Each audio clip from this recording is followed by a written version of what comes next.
Imagine for a moment that you are a road-weary traveler. You're tired, you're hungry, and wondering if there will ever be a safe place to rest. You've been told there's an outpost ahead that provides safety, information for the road ahead, and people who understand what the journey is like. You keep scanning the horizon, hoping against hope that it will be there. Then, as you come over a rise in the terrain, you suddenly catch a glimpse of it. There it stands, beckoning you to come and find the rest you need. You're moments away from the outpost.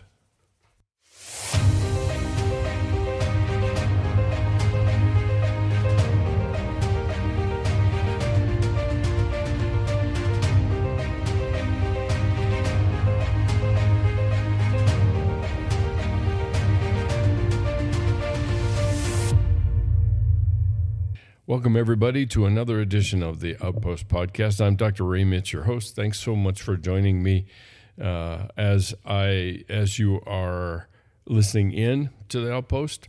It is meant to be a place of sanctuary, a place of safety, an opportunity to work out questions about God and yourself and others, and that's really what the Outpost is meant to be. Hopefully you enjoyed the intro. Hopefully it sets the mood for what we're trying to do here, because we want to be a place where the doubters and the wounded and the confused and the beat up and beat down and the bent and bruised who feel like their lives are a disappointment to God or they have been hurt by the people of God, this is the place to be. This is the conversation to be had about that. So if you have watched any of our previous episodes, and I am armed here with my own coffee of the fine blend of coffee that we have here at Sedalia at Sacred Heart Retreat House. That's where we are. Yes, indeed, I am on location one more time.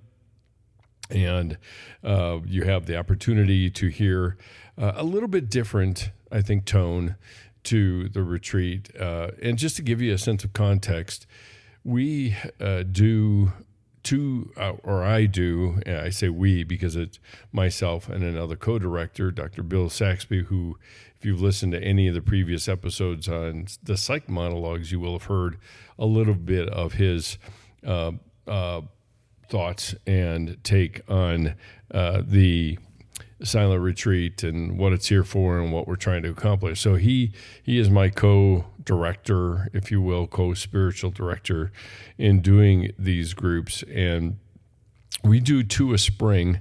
At this point, we certainly can use your prayers and even financial support to make it possible to do more. But we do two in the spring, one for CCU students and another one for non-CCU students, although right now it is populated by all alumni, some reaching back 4 and 5 years.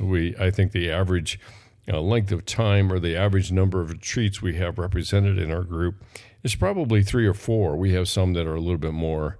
So they're veterans. They've been down this path before. They know what it's like. So I thought I'd give you kind of a brief look in to the nature of a retreat with people that have done it before, and they know what they're coming in with mostly, and to some degree, the challenge of coming away from a job, other demands, relationships, all of that is really a challenge, I think, in a lot of ways, because we have this freedom from some of the typical responsibilities we have every day, and we take time out, which, ironically we call a retreat. I'm not sure it's really a retreat in literal sense. It is a pulling away and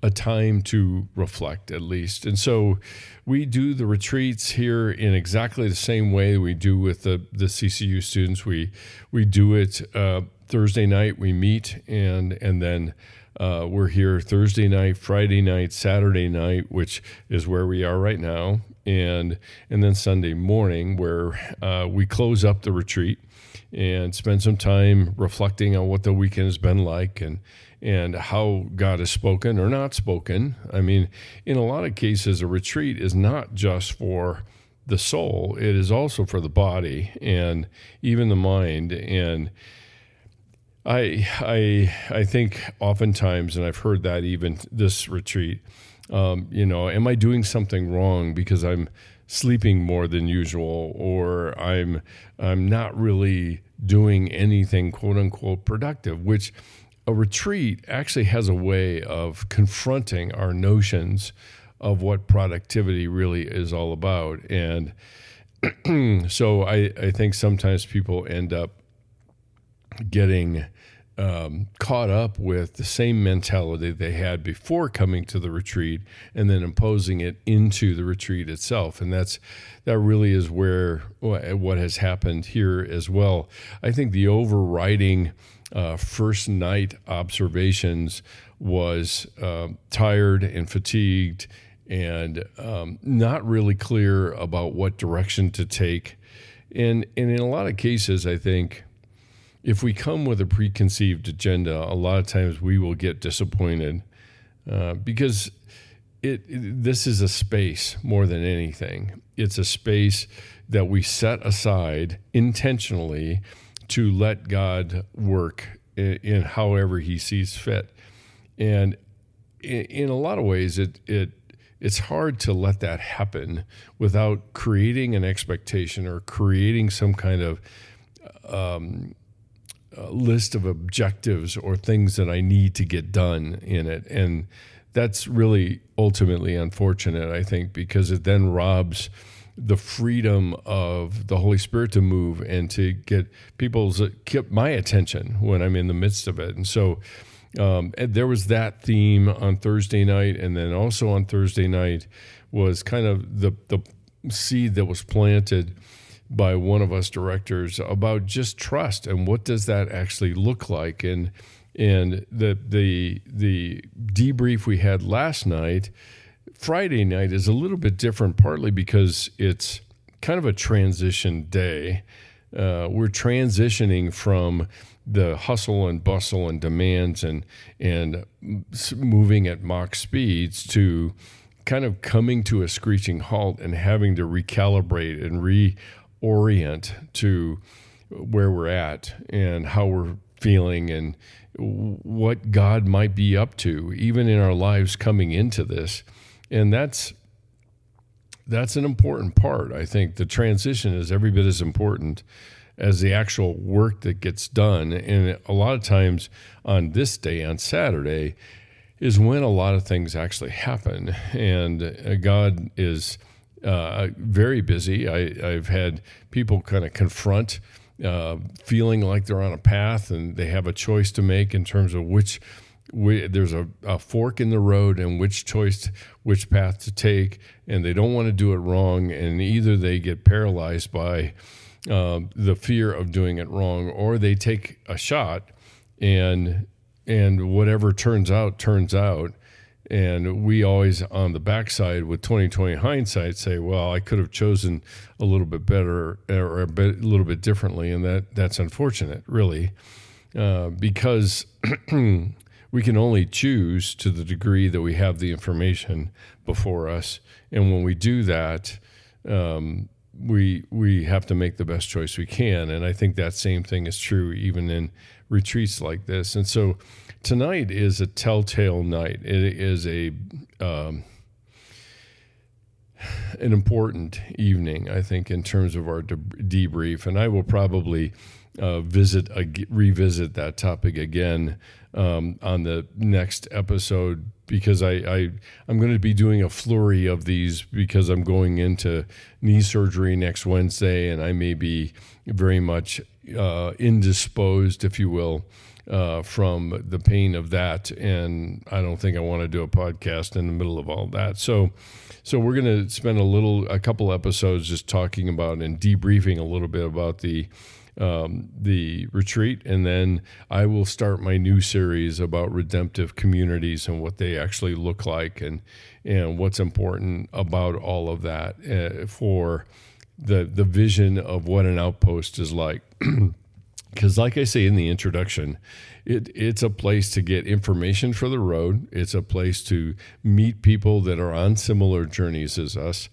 And it's a place to just rest and be known and recalibrate to the expectations of the journey to date, and get some opportunities or some clarity about the journey ahead. I mean, ultimately, if you think about it, an outpost is very much parallel to a truck stop, because a lot of truckers trade a lot of information with one another.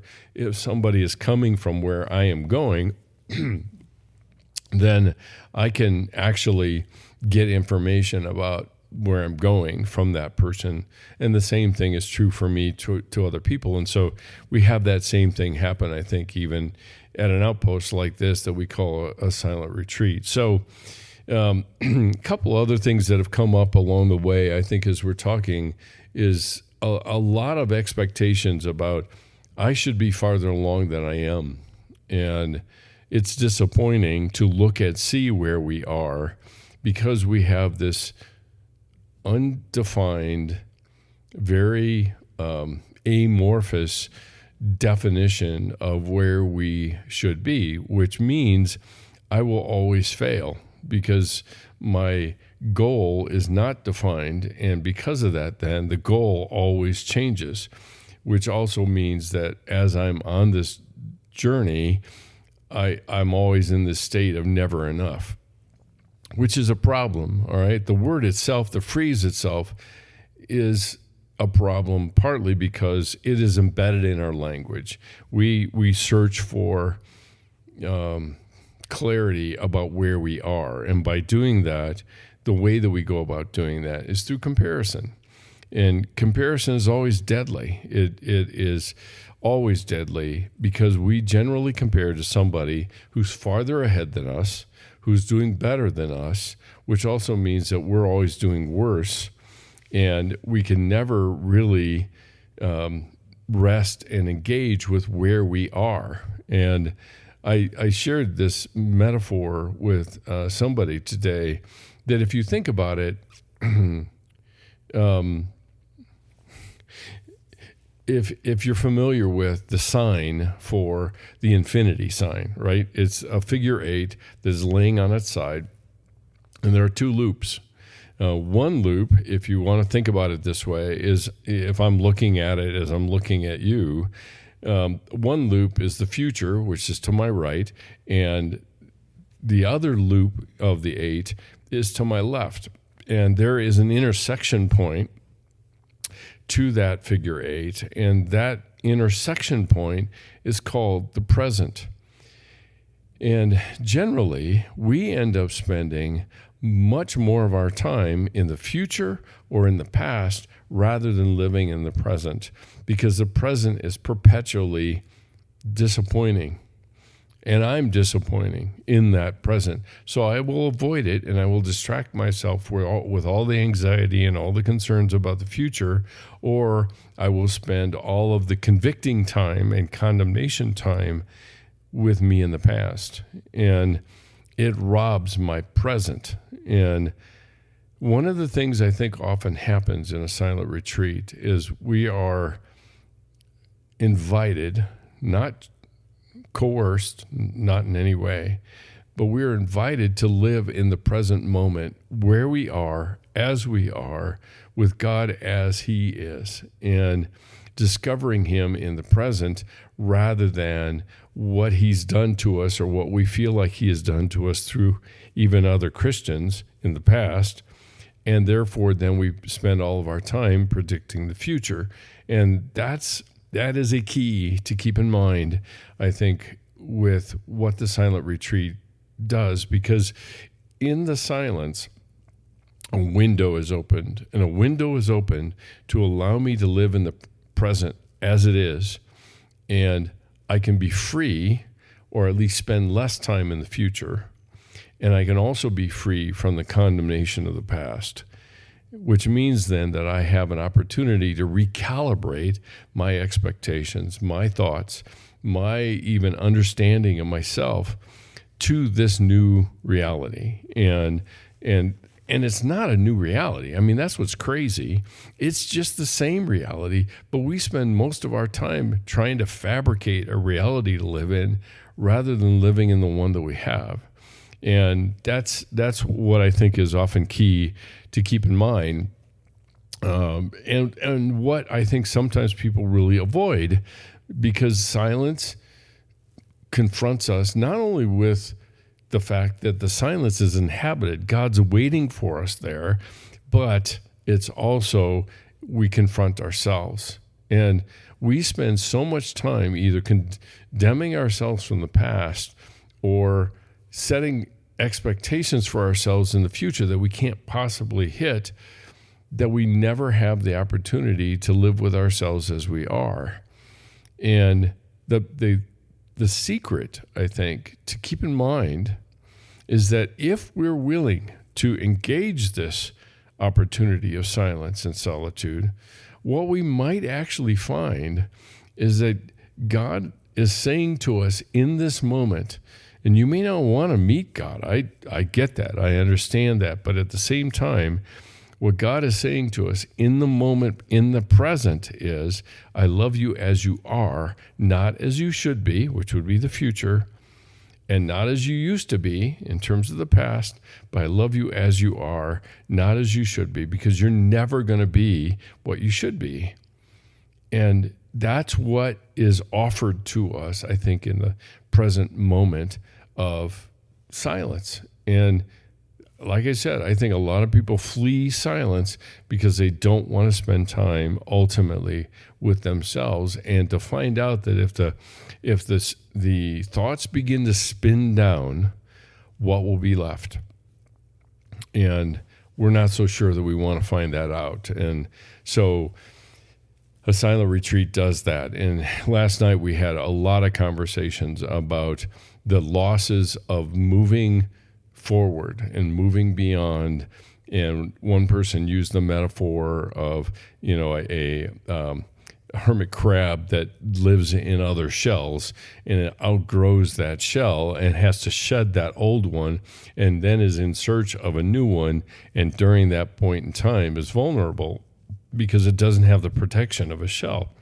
And that is a very, very vivid picture, because we mourn what we've lost because it's comfortable and it's known and it's predictable, and we are anxious about what we will find, and we're not so sure that we're real crazy about what we find, even though it fits us.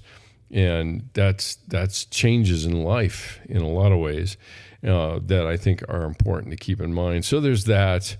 There was also kind of the theme of all the old strategies that I used before to stay connected to God and keep my world ordered are no longer working. And that's a uniquely young person, if you will, problem because of movement of life and moving into new phases of life and new challenges and so forth.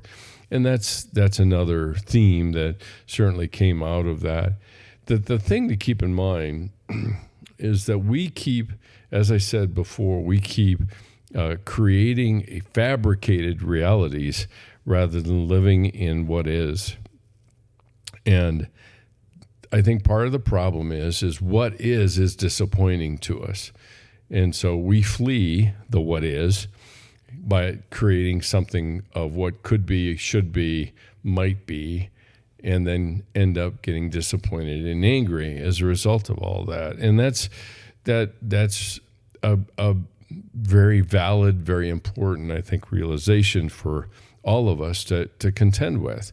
And again, silence and solitude creates the space for that to happen. And for me to grapple with it a little bit, and not grapple with it alone, but grapple with it with other people that are saying that we're met with kind of this chorus of me too. I get that. It's really hard. And this is what I found, without putting a red bow on it, to say, therefore you should do this. That's what I did, and that's the way this should be. Rather than, I'll tell you what, as hard as it is, let's trust God together in it, in our journey that we're both on, and we can tell each other about what our journeys are like, and we can encourage one another in that journey, and then continue to move in that journey through life together. And that's a big part, I think, of a silent retreat, and it recommends itself. I don't care where you are in your relationship with God, but I think it creates a space for us to explore God as he is, rather than what we've told he has been, or he is, or what we've come to conclude as a result of Christians. And we think that Christians are God, instead of Christians are related to God, but they're not him. They don't show his character. That's the reality of sinful, broken people. And how do I fight through all of the hurt that comes from that into the character of the God that loves us, as I said before, as we are? So those are a few of the observations and thoughts about a silent retreat. I think it commends itself to an opportunity to either strengthen or recalibrate or renew your relationship with God. If you already have one, if you're still trying to figure one out, you're more than welcome to do that here as well. You're going to be accepted no matter where you are in this process, because we've all been there before, and that is very much a part, I think, of what an outpost is supposed to be for, right? It's a sanctuary, not some place that I'd go into and I have to keep fighting like I do on the outside of the outpost. And the silent retreat is a special subset, a special aspect, I think, of outpost living and what it offers us. So that's a few of the observations. And I think that's probably all I have for you tonight. Tonight will be a big night. I will do some reflecting on it, and that will come out next week sometime while I'm in surgery, probably. And you'll get an opportunity to hear something about that. sgi-net.org is our home, our digital home. You can find a developing set of resources there. It is the place to check out the dates for the upcoming retreats. Those will get nailed down and published probably tomorrow afternoon. So you'll be able to see what they are, sign up for them. Even if it says it's full, sign up anyway. There will be a waiting list, and there's always a changeover over time with people's schedules and so forth. So the next ones we're looking at is in October, and that generally is for CCU students. At this point, based on our funding levels and things like that, we still only have 3 for next year, which is 24-25. My hope would certainly be to have more, but at the same time, we have to live ultimately within our means. So you can find us there at sgi-net.org. There's also books to be had. A couple of my books, The Grieving the Loss of Someone You Love and Seasons of Our Grief. There's window sticker if you really want to rep the stuff that we're doing here as well. And you can follow us on any of the platforms you listen to a podcast, whether it's iTunes or Spotify or whatever that might be. You can find us there and listen in as well. And as I said, with funding levels, we need your help. And if you have partnered with us or are considering to do that, thank you so deeply. We can't do this without you. And we're still in waiting, if you will, to develop a group just for leaders, because I really don't want our outpost groups to be leaderless and just get together and not have productive conversations that are guarded, if you will, and cared for by leaders that are trained to be able to do that. So we need to do a training, a leadership training that would be wrapped around a silent retreat to allow our leaders to get in the right mindset for what they are going to be doing by leading those groups. And they can be anywhere. If you live in Timbuktu or Kathmandu or Kansas, or not that they're the same, but or somewhere in Colorado other than Denver,